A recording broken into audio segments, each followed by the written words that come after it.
Hey, Extra Historians, welcome to Lies, the part of Extra History where we talk about all the things we got wrong or glossed over, or stuff we just want to tell more complete stories about.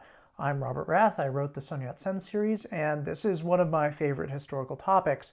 I live in Hong Kong. I'm from Hawaii. This is kind of part of my background in a way. I'm wearing my Chinese New Year themed Aloha shirt, Gongye Fa Choi, if you're watching this video when it comes out. So let's just start off real quick. Our recommended reading this week is The Unfinished Revolution, Sun Yat-sen and the Struggle for Modern China. This is a really good modern biography. I also want to recommend two museums. Sorry, that's kind of restrictive if you can get there, but the Sun Yat-sen Museum here in Hong Kong is great. I did a lot of work in the reading room. There's also the Memorial Hall, the Sun Yat-sen Memorial Hall in Taipei, which I visited.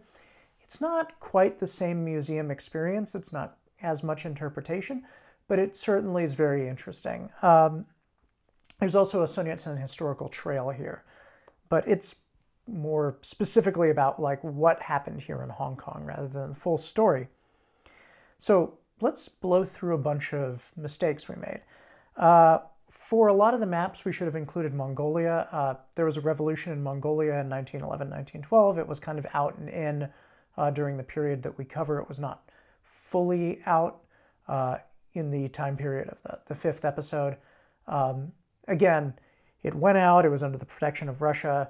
It got sort of reconquered again, but it would eventually find its way out. Sometimes we had Taiwan as part of China when it should have been under Japanese occupation, or vice versa. One thing also, this wasn't inaccurate, but we should have explained this in a better way, which was that China did not directly own Korea and Vietnam. They had spheres of influence over them. So they were independent countries, but China had a lot of pull, and they were worried about losing that pull to France or Japan. So when we talk about losing Korea to Japan, that's what we're talking about. We're not talking about actual direct governing of the country. And actually this brings up like kind of the non-utility of maps during this period. If I had to do this series over, I would do another map that showed spheres of influence, because sometimes the pieces that are being given away in China to foreign countries are very small. Sometimes there's just a few blocks in a single city, but the sphere of influence from that is quite a bit bigger. I just wanted to point out that there was a piece of art that made the Dowager Empress look kind of sad because of the corruption. She was also very much a party to that corruption. She infamously embezzled from naval funds to help create improvements in the Summer Palace. I'm sorry, some people got the impression that the Qing wanted to give away pieces of China. This is sometimes what revolutionaries accuse them of, but they really were kind of like boxed into an unenviable position. We very much took the revolutionaries' side in this because we were telling the story of Sun Yat-sen.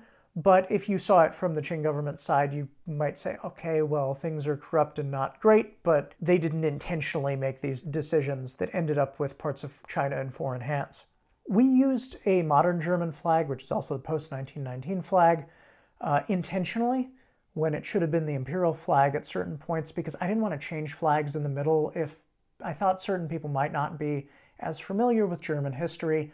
I know a lot of people who watch our show, probably if you're watching this episode, you're very knowledgeable, but we really get a mix of viewers. And since this wasn't about Germany, I wanted to make sure that things were as comprehensible as possible rather than necessarily being completely comprehensive of the exact right flag at the exact right time. Particularly like, there was one frame where we had 8 flags, not describing what those countries were on them for the 8-nation coalition. And I wanted people to just see it as it passed by and be like, oh, Germany, right? The flag of the Philippines, we introduced it a few years earlier than it really should be, because we didn't want to end with a Philippines flag on one episode and then begin another episode with a different one. So it's just a little cheat. We didn't put the Iron Blood 18 star flag in the Wuchang Uprising episode because we thought it might confuse people. We weren't going to be able to explain it. But Yeah, that is a flag that was used. It's a very neat looking flag, actually. A lot of people wondered why we portrayed Sun Yat-sen as being darker than a lot of other Chinese people. He actually wrote about the fact that he had darker skin, and he felt, it's probably not something we'd say in the modern day, but he felt that this made him look less identifiably Chinese and helped him hide out when he was in exile. Also, probably he liked to emphasize his peasant roots, since he very much led a bourgeois revolution and tried to, capture that kind of man of the people vibe when he could. But he knew that this was kind of a weakness, that he had to work extra hard to grab people who were not like foreign educated, that kind of thing. Like he did very well with students and people who had a certain amount of education, but he had a more difficult time reaching sort of working class Chinese. So first episode of Killing in Hong Kong, I'm going to try and not tell you everything I know about the assassination of Yung Kuan, because it's a little bit of a minor obsession of mine. But some people think that he was sniped from afar. This is a misapprehension people have due to a 2009 film called Bodyguards and Assassins. But it looks like, from the evidence I saw, it looks like he was shot up close by a gang. I think probably the governor of Guangzhou just kind of went, whoever can get this done, like, go do it, And yeah, he had an interesting burial in that he's in Hong Kong Cemetery, which is unusual because at the time it was an all-white cemetery. People have sometimes thought that maybe he was part British or that he had some kind of backing from the British government, that this is how this ended up happening. Also, his grave at that time was unmarked because they were worried that imperial agents were going to defile his remains. Now there's a nice historical plaque. We use the names Sun Yat-sen and Sun Wen, but in a lot of China he's known as Sun Zhongshan, and that's a direct translation of Nakayama Sho, which was the name he was hiding under in Japan. When his works were published in China, they were published under the name Zhongshan. So that's actually his most common name in China. Put a couple of Easter eggs in the Hawaii episode, being from Hawaii myself.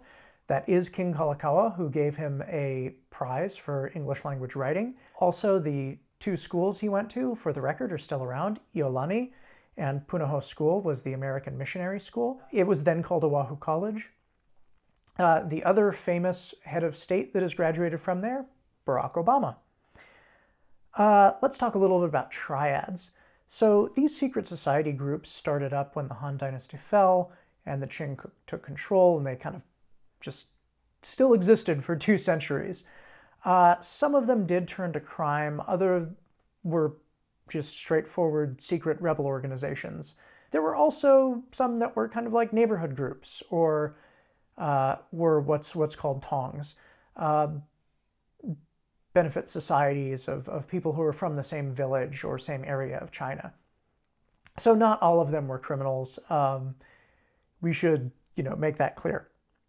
Why did we use Guan Yu, the general and later made the god of war, Guan Gong, as the symbol for triads? Well, in most statues, he has his halberd in his right hand. These are the ones that are at police stations and lawyers' offices, that kind of thing. But if the halberd or glaive is in the left hand, supposedly that's a triad statue. So this is kind of a rumor that's gone around Hong Kong for a long time. In fact, when I bought this statue down on Cat Street, the guy actually told me this story without my even prompting him or having to ask. So I don't know if that's actually true, but it's certainly an idea that a lot of people have, and I thought it was a fun little Easter egg. Episode 2, A Kidnapping in London. I just want to say we mostly took Sun's version of events. There's a really great book called Origins of a Heroic Image, Sun Yat-sen in Hong Kong by J.Y. Wong. We'll link it down. He basically goes through and fact checks every different story, and there are about 4 or 5 different stories about how this went down. And he mostly lands on Sun's side. But he also talks about how they played this up to help out the revolution. If you're interested in this period, I highly suggest that book, because there are other stories that he went into the Chinese legation to preach the revolution kind of unwisely and was captured, or that some guy went out and made friends with him and invited him to come over to the Chinese legation and he didn't realize what he was doing. We're not really sure. I mostly went with what J.Y. Wong thinks happens. But there are a lot of interesting little twists and turns to that didn't make it into the episode. I highly recommend that book. Episode 3, An Army in Exile. I just want to point out that his land reform program was mostly based on the book Progress and Poverty. It was sort of a, not exactly socialism, but like kind of towards that. And it had this really neat idea in that because China is so big, everyone should assess the value of their own land. And that is the value of, you're not going to say it's too expensive because you then need to get taxed on it. And you're not going to say it's too little to avoid the tax, because then if someone wants to buy the land or the government is going to buy the land out from under you, then you're not going to get a fair price for it. So this is a clever idea. But, you know, a lot of these things that Sun talked about, maybe they came into being in some form in China or Taiwan, but, you know, he didn't get to run things much for a while. I wanted to tell you a cool story about Miyazaki Toten. So he was Sun's representative to countries that he couldn't travel to, places he was banned from, places that might be dangerous. So when Sun is trying to broker a deal with the reformers, he sends Miyazaki to Singapore and meet with them. Wires get crossed. They get this message that Sun is sending a Japanese assassin to come murder them. So what they do is they contact the British police in Singapore, who raid Miyazaki's hotel room. And of course, as a guy who was samurai rank and who was fairly traditional, he has his swords with him. So he gets arrested for having trafficked weapons into Singapore with an intent to assassinate a political dissident, and soon ends up having to travel to Singapore and basically convince the police to let him go. Sun actually did a bunch of meetings in Hong Kong during this period where he was not allowed in the colony, but he would go there on a steamship and he would meet people on a boat. So they would just like come out on a boat to meet him, and he'd get on the boat and they'd like have their revolutionary meeting and he'd get back on the ship, so he'd never go ashore. And actually, I just wanted to say, because this is sort of an interesting thing, there was no hard border between Hong Kong and Guangzhou at this point. Like, people could just walk across. That's why there is like no problem. Like, passports were not really a thing until after World War I, and even then they didn't really have photos in them. So people were just crossing the border between Hong Kong and what we now think of as mainland China all the time. And this was no big deal. There was not even a fence. I said the reformers were really successful at converting a bunch of Revive China Society members. This included Sun's brother, who didn't really see a difference between the two of them. So he like shows up in Hawaii one time and is just like, "What is the deal? Why aren't you part of the Revive China Society anymore?" "Ah, look, I'm part of the Emperor Protection Society." Just as good, right? Episode 5, A Dream of China. It's worth mentioning that Sun's last wife, Sun Xingling, continued to be a very big deal in Chinese politics after he passed away. She helped raise money for all sorts of charitable causes. She raised money for the war against Japan in what would eventually become World War II. And she did eventually go over to the communist side and became vice president of the People's Republic of China and honorary president. So she was around and still a big deal. Also, fun story about her family, who were very wealthy Chinese Christians and were a benefactor to Sun.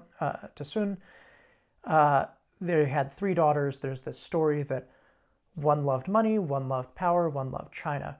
The one who loved money married the guy who started China's central bank. The one who loved power married Chiang Kai-shek. And the one who loved China was said to marry Sun Yat-sen.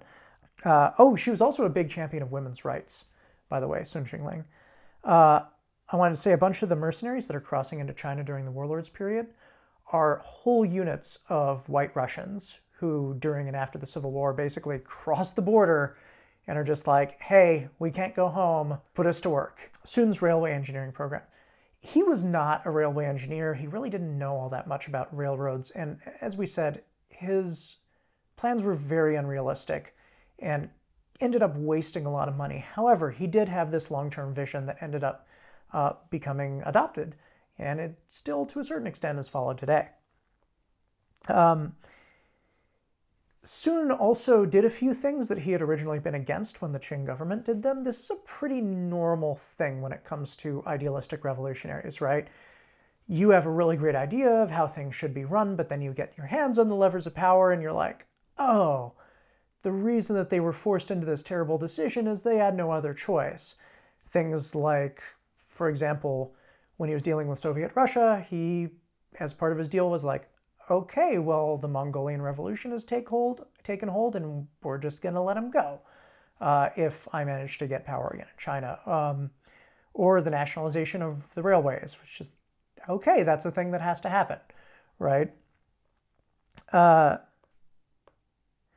One thing is, Sun Yat-sen's legacy is really malleable because, as we mentioned, he had a tendency to, when he spoke to different audiences, he would not necessarily tell them wholly different things, but he would often shape his message to the audience. And as a result, you could quote, two versions of a speech and come away with two very different ideas about what his political doctrine was. And this was used after his death to, get him to support like many different things. And even today, untangling his political ideology is sort of difficult. But that's part of how he's gotten an enduring legacy with so many different types of people that can agree on very little else politically, right? They all agree that Sun Yat-sen is, by some measure, a hero. And actually, I walked down and bought a pack of Sun Yat-sen playing cards on the street the other day. He has a merch. That's how popular he is. I just want to point out a couple of cool Easter eggs in the 5th episode, because I loved putting these in. When we have the German flag talking about losing Qingdao to the Japanese, it's surrounded by Qingdao beer. This is part of the German legacy in Eastern China, is they're the ones who set up the brewery that is now Qingdao beer, which is one of China's most well-known overseas products. When we're talking about the Shanghai gangsters Sun teamed up with, those were the red and green gang. That's why they're in red and green clothes. And if you spotted him, yes, that was Morris Two Gun Cohen, the Polish Jewish man who was from London and Canada, who ended up as Sun's bodyguard. I can't really go into all the things about this guy, but just trust me, read up on him. He is fascinating. This kind of low-level criminal / ranch hand who ended up being Sun's bodyguard for the last couple of years of his life, and his widow's bodyguard. And he's just a very neat figure, probably the most fun of the kind of like Western soldiers of fortune that were in China in the early 20th century. And he also was very well liked. And he's the one that convinced China after World War II to vote for the formation of Israel, which was sort of an unusual vote for them to do, but he was there and he convinced them. I want to just take 1 minute to talk about the Chinese Revolution on film, because particularly around 2011, there were a bunch of different films made for the 100th anniversary. The events that we've talked about are in a number of films. One is Once Upon a Time in China 2, which I really enjoy. It's an early 90s kind of goofy kung fu movie. If you want to see Sun Yat-sen team up with Jet Li and then have him like fight 100 cultists with an umbrella, that's the movie for you. Bodyguards and Assassins, I already mentioned. This is probably the best of the lot. It's about a visit by Sun Yat-sen to Hong Kong in 1905, and it begins with the assassination of Yun Kawan. The Woman Knight of Mirror Lake is a recent film about the life of Chu Jin. It's okay. It has some really cool martial arts scenes.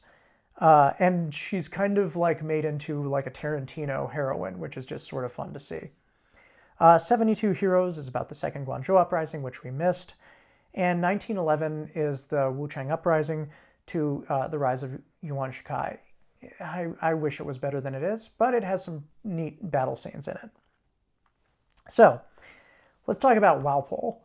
So, how are we connecting Sun Yat-sen and Robert Walpole? Well, that guy in the Chinese legation, McCartney, well, his relative was Earl George McCartney, who was the one at the beginning of our Opium War series who refused to kowtow to the emperor.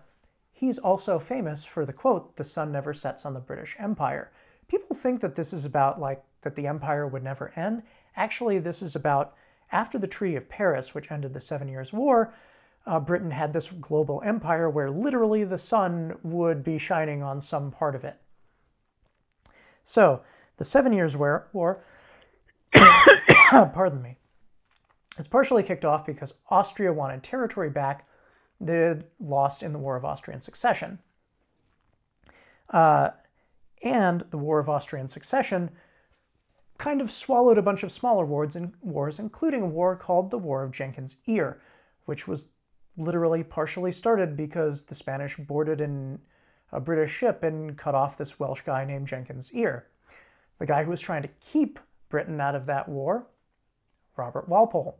He eventually had to give in and go to war, though, over an ear. So, what's coming up on Extra History? Well, first of all, our episodes on tuberculosis are all out now. You have all the tuberculosis. All of you have tuberculosis now. After that, we're doing the Irish potato famine. That'll start next week. And after that comes 2 shorts. The Siege of Vienna will be 3 episodes, and Queen Nzinga will be 2 episodes. I'm getting a really cool guest to do Queen Nzinga. I'm really looking forward to it. And after that, I am so excited, by a razor-thin vote, Joan of Arc. I cannot wait. I've been wanting to do High Middle Ages for a while. This is going to be super fun. So thank you so much for joining us. I really appreciate it. Again, Happy New Year. If you're just turning in, I hope you have a great year of the pig or boar, depending on where you live. And thank you so much for spending this fun time with us. See you next time.